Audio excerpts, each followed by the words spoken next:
कि video call पे कोई भी अगर इन्वेस्टिगेशन एजेंसी का ऑफिसर अपने को बता के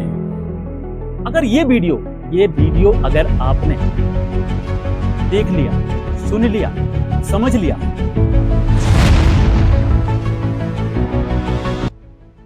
नमस्कार, मैं शाहनवाज खान और आप देख रहे हैं न्यूज क्लिप। ग्वालियर शहर में डिजिटल अरेस्ट के मामले लगातार बढ़ते जा रहे हैं। इस वक्त हमें और आपको सावधान और सतर्क रहने की सख्त जरूरत है, क्योंकि जैसा कि आप शहर में देख रहे हैं, लगातार जो रिटायर्ड अधिकारी हैं और जो एक एजेड कर्मचारी या अधिकारी हैं, वो लोग डिजिटल अरेस्ट का लगातार शिकार हो रहे हैं। जालसाज द्वारा फेंका हुआ पासा कामयाब हो रहा है और डिजिटल अरेस्ट के मामले लगातार बढ़ते जा रहे हैं। मैं आपको बता दूं, अगर ये वीडियो अगर आपने देख लिया, सुन लिया, समझ लिया, तो आप डिजिटल अरेस्ट से बच सकते हैं। जी हाँ, ग्वालियर आईजी अरविंद सक्सेना से जब हमने इस विषय में बात की तो उन्होंने एक चौंकाने वाला वाकया जाहिर किया कि आखिर क्यों हम डिजिटल अरेस्ट के शिकार हो रहे हैं। तो सुनिए ग्वालियर आईजी अरविंद सक्सेना को, और ये वीडियो आपके लिए बेहद ज़्यादा ज़रूरी है। इस वीडियो को देखने के बाद आपको समझना है, सुनना है और साथ ही इस वीडियो को शेयर करना है, ताकि आप और आपके परिवार या आपके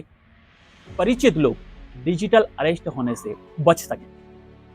सर, शहर में डिजिटल अरेस्ट के मामले लगातार बढ़ते जा रहे हैं। इस पे किस तरीके की पुलिस निगरानी रखी हुई है और किस तरीके की उन्होंने कोशिश कर रही है कि इस तरीके के मामलात बिल्कुल बंद हो जाएं? देखिए, जैसे जैसे मॉडर्न टेक्निक विकसित हुई है तो नेचुरली जो फिजिकली जैसे लूट के ऑफेंसेस रहते थे या रॉबरी के ऑफेंसेस रहते थे, तो उसमें नेचुरली लोगों के पकड़े जाने की संभावना बहुत अधिक रहती थी। और जैसे जैसे ऑनलाइन ट्रांजैक्शन, जो कि लोगों की सुविधा को दृष्टिगत रखते हुए और एक बहुत अच्छी प्रक्रिया के तहत स्टार्ट हुआ था, तो उसमें फिर पैरेलल इस प्रकार की वारदात जिसको बोलते हैं, जिसमें डिजिटल अरेस्ट वो प्रारंभ की गई क्रिमिनलों के द्वारा। तो इसमें आप डिस्टेंस में भी हों, कंसर्निंग जो पार्टी जिसको टारगेट कर रहे हों,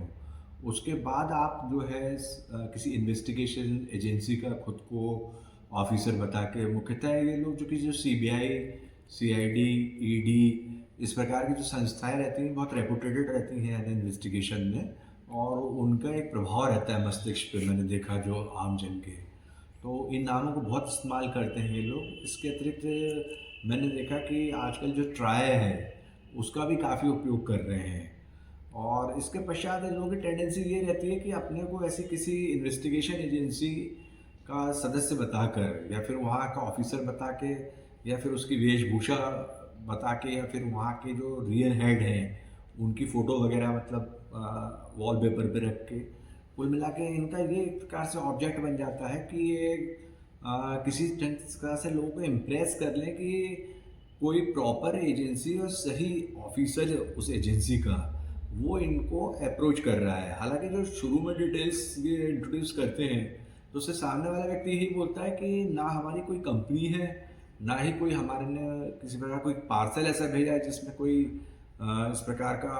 ऑब्जेक्ट पकड़ा गया हो जो कि क्राइम की परिधि में आता हो। तो इनका यही कहना रहता है कि आप इनोसेंट लग रहे हैं हमको, लेकिन आप बहुत बुरी तरीके से फंस रहे हैं। तो आपको अपनी जेन्युइनिटी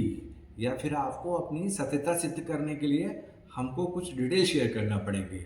तो इस ढंग से सिंपैथेटिक व्यू बनाकर वो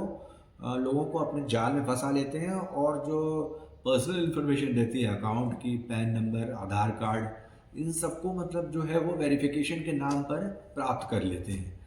और इसके पश्चात जो है फिर अंततः ये स्थिति बनती है कि फिर जहाँ डिजिटल अरेस्ट करके उन्होंने कहा कि आप कहीं जाइएगा नहीं, और इसमें कहीं आपके खिलाफ वारंट्स भी निकले हैं, हो सकता है कि हमारी एजेंसी के अन्य सदस्य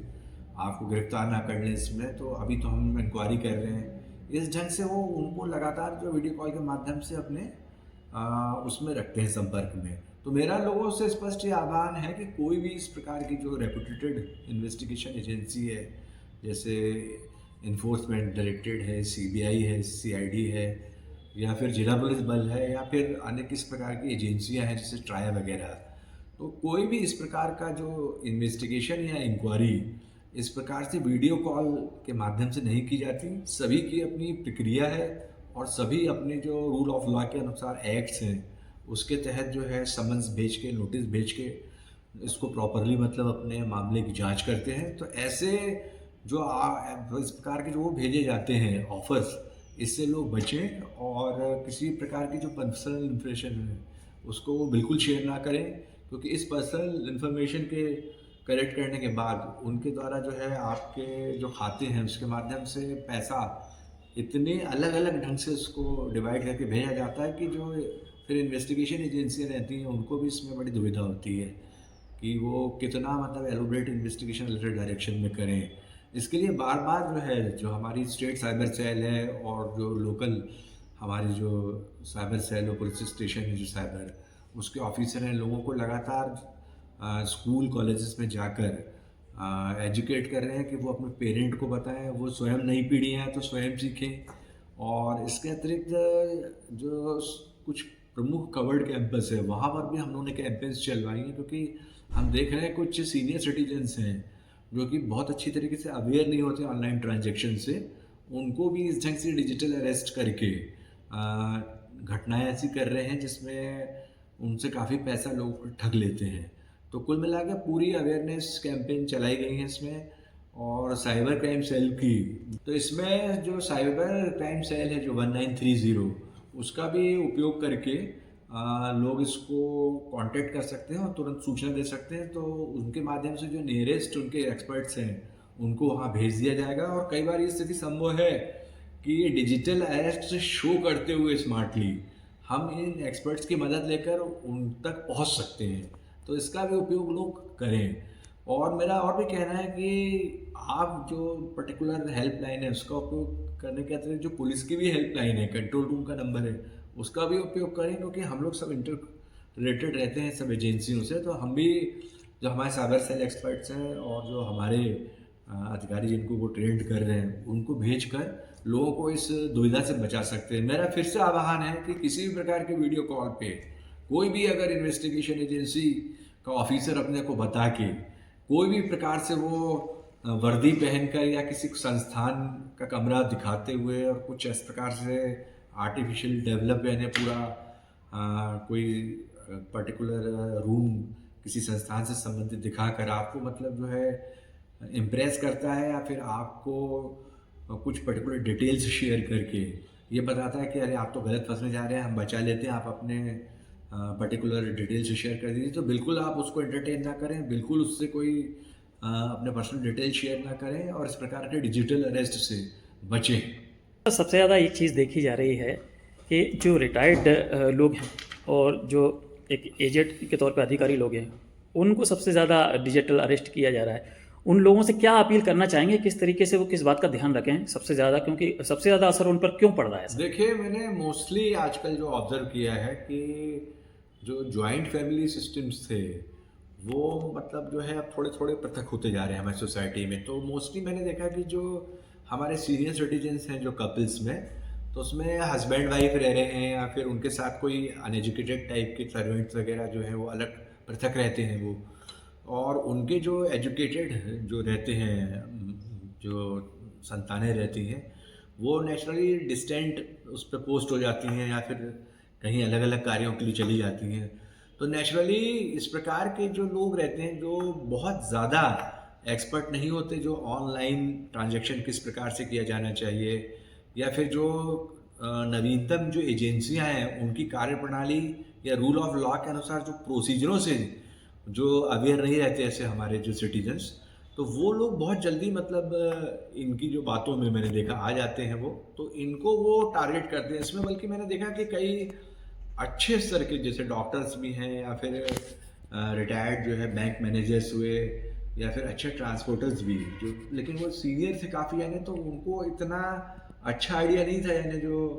ऑनलाइन ट्रांजेक्शन्स का, यानी तो इसके कारण उनको उन्होंने बहुत सॉफ्ट टारगेट मानते हुए उनको प्रभावित किया। और कई बार उन्होंने इस ढंग से भी प्रभावित किया कि जो उनके चिल्ड्रंस हैं उनके बारे में जानकारी एकत्रित करके कि उनको कहीं ट्रैप कर लिया गया है। तो नेचुरली एक सीनियर जो पेरेंट रहते हैं उनमें एक टेंडेंसी रहती है कि जो उनकी चाइल्ड वगैरह हैं, यदि कहीं ऐसा इंडल्ज हो गया किसी क्राइम में गलत ढंग से, उनको यदि बचाने के प्रयास में हम कुछ ऐसी चीज़ें जो शेयर करने के लिए मांग रहे हैं वेरिफिकेशन के लिए, तो चलिए हम शेयर कर लें। तो वो लोग भी इस प्रकार से इनके प्रभाव में आ जाते हैं और वो अपने ऐसे डेटा को शेयर कर देते हैं जिससे काफ़ी पैसा जो है ऑनलाइन ट्रांजैक्शन के माध्यम से अलग अलग स्कैटर्ड अकाउंट्स में भेज दिया जाता है और उसको इन्वेस्टिगेशन के दौरान काफ़ी मेटिकुलस एफर्ट के बाद हमको वहाँ तक पहुँचना पड़ता है और तब जो है जाके आरोपी पकड़े जाते हैं। क्योंकि आरोपी भी इसमें ज़्यादातर फिजिकली नहीं अपीयर होते या फिर आपके मतलब आसपास नहीं रहते और बड़े डिस्टेंट इस पे यानी बहुत दूरी पे रहकर आपको मतलब टारगेट करके डिजिटल अरेस्ट करते हैं। तो इसमें बहुत मेटिकुलस इन्वेस्टिगेशन भी लगता है और इसका जो पार्ट है जो एक प्रकार से एविडेंस कलेक्शन का, ये भी बहुत मतलब जो एक प्रकार से एक्सपर्ट जो हमारे जो स्पेशली जो ट्रेंड रहते हैं साइबर क्राइम के इन्वेस्टिगेशनों में, वही एक्सपर्ट इसको बहुत अच्छी तरीके से मतलब परफॉर्म करके वहाँ तक पहुँच सकते हैं। तो मेरा बार बार आह्वान है कि किसी भी प्रकार से किसी भी बड़ी एजेंसी का नाम लेकर, किसी ऑफिसर का इंट्रोडक्शन देकर, कहीं वर्दी में या किसी अन्य माध्यम से इंट्रोडक्शन देकर आपको प्रभावित किया जाता है, तो बिल्कुल प्रभावित ना हो। आप जो है स्थानीय हमारी साइबर क्राइम सेल है उसको, जो पुलिस के हमारे कंट्रोल रूम के नंबर हैं, पुलिस के अधिकारियों के नंबर हैं, उन पर आप अपनी दुविधा को शेयर कर दीजिए। तुरंत हम आपको हेल्प पहुंचाएंगे और मतलब आपकी पूरी मदद करेंगे। तो सुना आपने ग्वालियर आईजी अरविंद सक्सेना ने क्या कहा। अब जल्द ही इस वीडियो को शेयर कर लें और मेरे फेसबुक पेज को फॉलो कर लें और यूट्यूब चैनल को सब्सक्राइब कर लें। ऐसा कोई भी अननोन नंबर आपके पास आता है या व्हाट्सएप कॉलिंग आती है या व्हाट्सएप कॉलिंग के जरिए वीडियो कॉल आता है, तो उसे बिल्कुल नहीं उठाना है। जैसे ही आप उस वीडियो कॉल को रिसीव करेंगे तो समझ लीजिए वही आप इन जालसाजों के चक्कर में फंस जाएंगे। न्यूज इम्पैक्ट, नजर सिर्फ खबर पर।